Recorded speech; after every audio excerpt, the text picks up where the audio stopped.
Bonjour à toutes et à tous, aujourd'hui je vous propose un nouveau programme un petit peu tranquille, un peu relax, comme au bon vieux temps du Vortex, pour ceux qui étaient déjà là.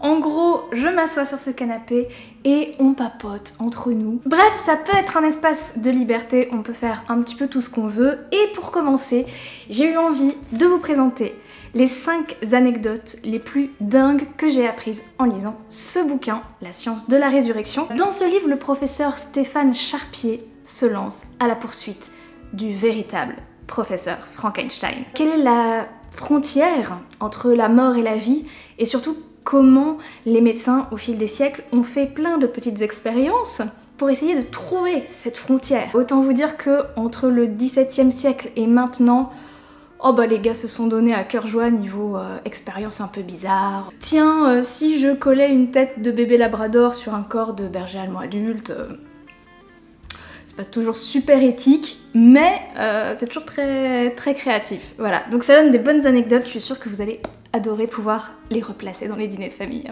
On commence tout de suite avec une anecdote sur la durée de la mort avant une possible résurrection.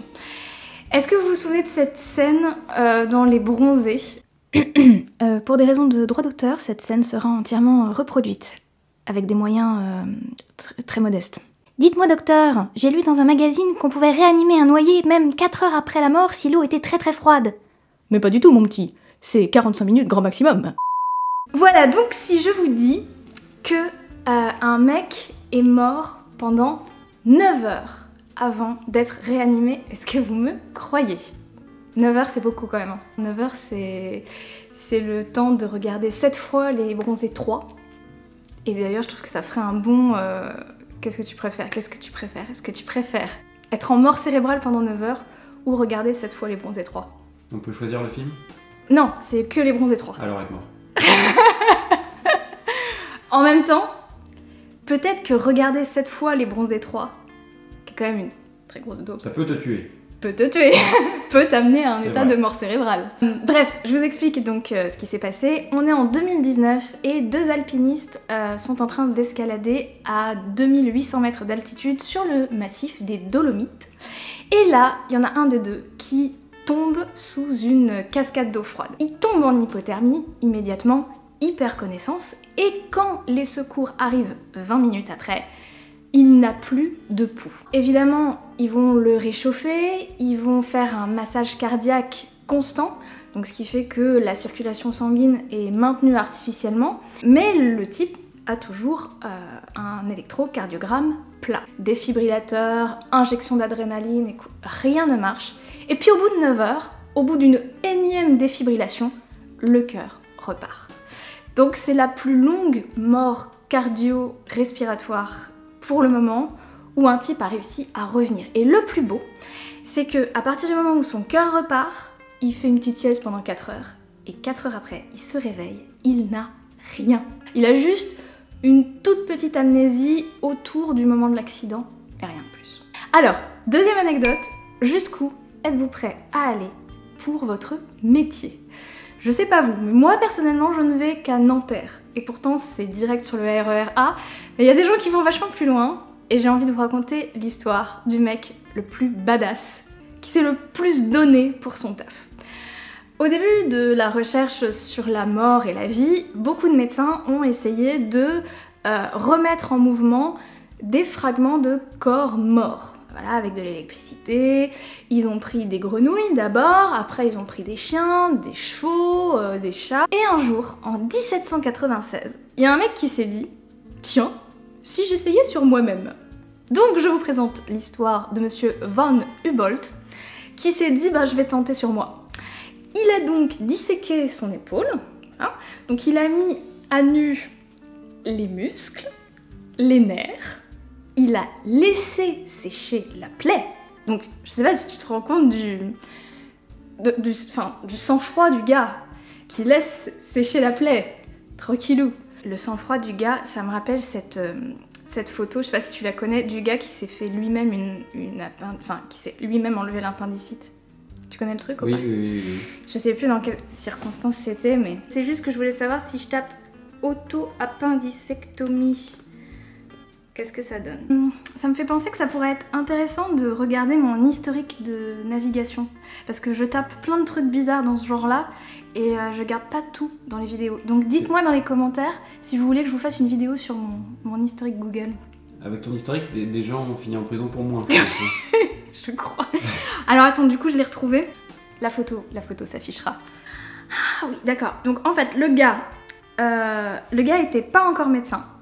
Il avait pas encore soutenu sa thèse, qui d'ailleurs portait sur les opérations du cancer de l'œsophage, donc rien à voir avec l'appendicite. Et en fait, C'était autre chose, c'était un hobby là. C'était un petit hobby, voilà. Il est parti en expédition soviétique, donc on est en 1961, et c'est le seul médecin à bord. Et du coup, il se rend compte qu'il est malade et que, soit il meurt, soit il essaye de s'opérer et peut-être qu'il meurt, mais au moins il aura essayé. Du coup, on a retrouvé son journal de bord et c'est franchement très marrant ce qu'il dit. Il me semble que j'ai une appendicite. Je reste calme et même souriant. Pourquoi inquiéter mes amis? Qui pourrait m'aider?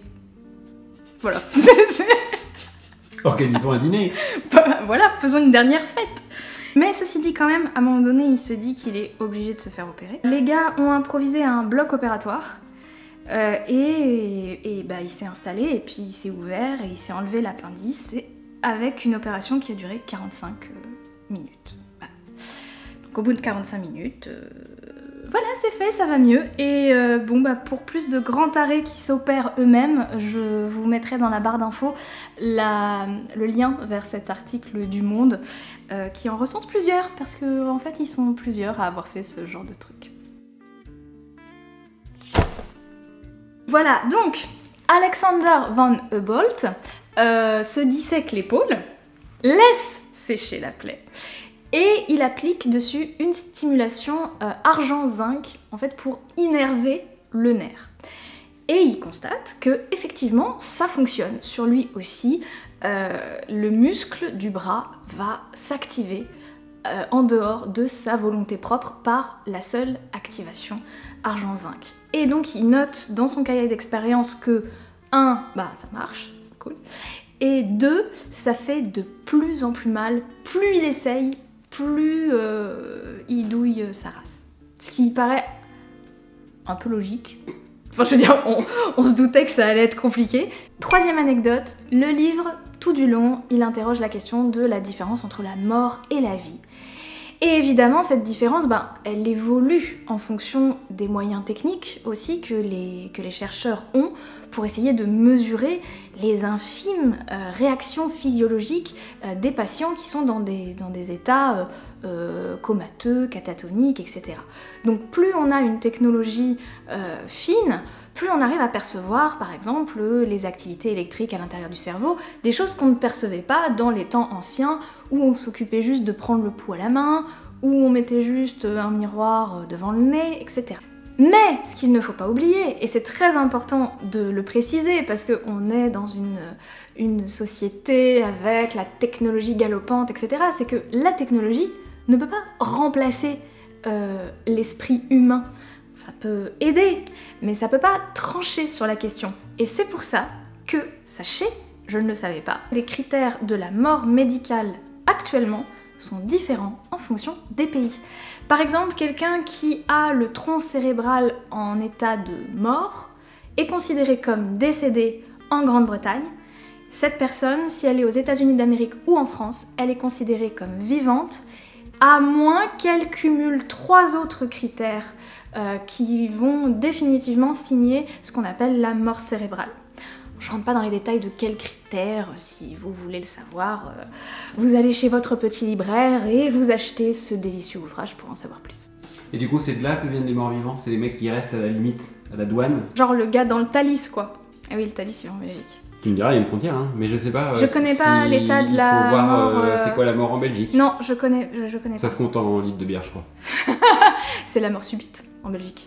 Quatrième anecdote, ce livre s'appuie aussi sur le roman du professeur Frankenstein, que vous connaissez tous, même si vous l'avez pas lu, vous connaissez l'histoire. Donc le professeur Frankenstein, prend différents bouts de cadavre et en fait un humain complet qu'il réanime et ensuite il perd un peu le contrôle de sa créature, etc. Et donc c'est un très joli roman qui a été écrit par une nana un petit peu torturée et ce roman-là sert de fil rouge à l'ensemble du livre. Donc c'est scientifique mais ça a aussi un aspect critique littéraire qui est assez intéressant. Le professeur Charpier se lance à la recherche, comme je vous le disais, du véritable professeur Frankenstein.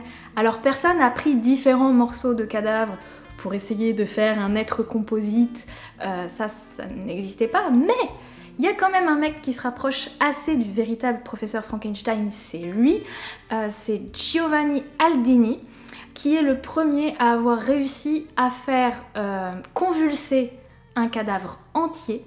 Parce que jusque-là, des gens comme Galvani, par exemple, réussissaient à activer les muscles de fragments de cadavres. Donc ils arrivaient à activer un bras tout seul, ou ils activaient les muscles du visage d'une tête décapitée, mais réussir à activer un ensemble, un corps complet de pendus, ça, il y a qu'Aldini qui l'a fait. Et du coup, l'auteur se penche un petit peu aussi sur l'œuvre de Mary Shelley, et il y a une anecdote macabro-romantique que j'avais envie de vous partager. Donc Mary Shelley va avoir pas mal de décès dans sa famille, ses enfants, mais aussi son mari, Percy, qui est navigateur et qui meurt en mer. Le corps est crémé, mais comme la crémation à l'époque, c'est pas exactement ce que c'était aujourd'hui, il reste des bouts en fait. Et du coup, Mary, qui est quand même un peu spé, enfin un peu comme tous les gens qui regardent cette chaîne quoi, elle récupère un bout du cœur de son mari et un bout du foie. Et qu'est-ce qu'elle va en faire à votre avis? Bon, je pense que la réponse du coup est un petit peu décevante, mais je trouvais ça romantique. Elle prend le morceau de cœur et le morceau de foie et elle le place entre les pages d'un livre de poésie qui avait été écrit par son mari pour elle, parce que lui aussi était écrivain. C'est beau, non? Enfin, cinquième et dernière anecdote, le professeur Charpier se penche bien évidemment sur les NDE, Near Death Experience pour les anglophones, et expérience de mort imminente pour tous les autres. Donc je vous rappelle que ces expériences de mort imminente, ce sont donc des situations où des gens sont en état d'arrêt cardio-respiratoire pendant un certain temps, et puis on les ramène, on les réanime, et là les gens qui reviennent admettent avoir eu des expériences un peu étranges. Ils ont vu de la lumière, ils ont vu des gens morts, ils sont sortis de leur corps pour aller au plafond et ils ont observé ce qui se passait, etc. Ils se sont fait chier pendant 9 heures. Pendant que les autres étaient en train de masser là. Il y a plein de choses là-dedans qui sont explicables et qui sont expliquées notamment par la neurologie, la privation d'oxygène, des neurones, des hallucinations visuelles, etc. Et puis il y a d'autres choses qui pour l'instant sont inexpliquées. Attention, le fait que ce soit inexpliqué ne veut pas dire que c'est inexplicable. C'est juste peut-être qu'on n'a pas encore les moyens de mesurer ce qui se passe et de comprendre quels sont les phénomènes. C'est pour ça que les chercheurs considèrent que ces expériences-là, ce sont des choses à prendre au sérieux et à décrire comme des cas cliniques dans des revues médicales spécialisées très sérieuses. Et donc je voulais vous partager un cas qui est arrivé à un monsieur néerlandais en 2001. Il est en état d'arrêt cardio-respiratoire, il est pris en charge à l'hôpital. C'est un petit peu compliqué, mais on arrive à le ramener. Quelques jours plus tard, il marche dans les couloirs de l'hôpital et il rencontre une infirmière. Et là, il lui explique qu'il la reconnaît, qu'il sait qu'elle s'est occupée de lui avant son intubation, et il lui demande « Est-ce que vous pouvez me rendre mon dentier, s'il vous plaît? Parce que je sais que c'est vous qui m'avez enlevé mon dentier. » Voilà. C'est marrant. T'imagines comment il doit lui dire? Parce que là, j'ai dit... En néerlandais, tu veux dire? En néerlandais et sans dentier. Ah oui. Bah oui. C'est ça qui est cocasse. Prononcer du néerlandais sans dentier, si elle a vraiment compris ce qui s'est passé. En tout cas, l'infirmière est choquée parce qu'il lui explique « Bah oui, je suis sortie de mon corps et puis je suis allée au plafond et là je vous ai vu vous agiter et je vous ai vu, vous m'avez enlevé ma prothèse dentaire, vous l'avez mis dans une boîte marron et vous l'avez mis dans le deuxième tiroir là-bas à côté de la bouteille en verre foncé, etc. Et le dentier est effectivement à cet endroit-là. » Donc là, on est par exemple sur la partie où on a du mal à expliquer. Parce que être témoin oculaire quand t'as les yeux fermés et que t'es mort... Il n'y en a pas des tonnes des histoires comme ça? Il y en a des tonnes, mais il y en a peu où c'est fait en milieu directement médicalisé. Donc il y a plein de gens qui racontent, mais c'est rare que tu aies un soignant qui est capable de vérifier la véracité des dires de la personne. Et c'est pour ça que ce cas-là a été publié, parce que généralement les gens on les prend un peu pour des illuminés quoi. Et là, si l'infirmière elle est là pour effectivement valider les dires de ce monsieur, c'est juste qu'il y a quelque chose qu'on comprend pas encore et qu'il faut chercher quoi. Voilà, c'est tout pour aujourd'hui, j'espère que ça vous aura plu, j'espère que vous aurez appris 2-3 anecdotes intéressantes. N'hésitez pas à me dire si ce genre de format un petit peu moins écrit, moins scripté que d'habitude vous convient aussi. Ça veut pas dire que si vous aimez ça, je vais arrêter les formats très longs et très travaillés, mais ça serait sympa de pouvoir avoir un format un petit peu plus facile à produire pour moi, pour que je puisse vous voir un petit peu plus régulièrement, voilà. Parce qu'en ce moment, je vous avoue qu'il se passe pas mal de choses dans ma vie. Si vous avez suivi ma vidéo sur les toilettes, vous savez que par exemple maintenant je suis sur la chaîne du CNRS. Bref, j'ai un petit peu moins de temps et comme les vidéos très produites, c'est un temps de dingue à préparer, du coup je vous vois plus qu'une fois par mois et ça me manque un peu, donc voilà. Bref, dites-moi si ça vous plaît. En attendant, portez-vous bien, je vous fais plein de gros bisous et je vous dis à très bientôt pour une prochaine vidéo. Salut!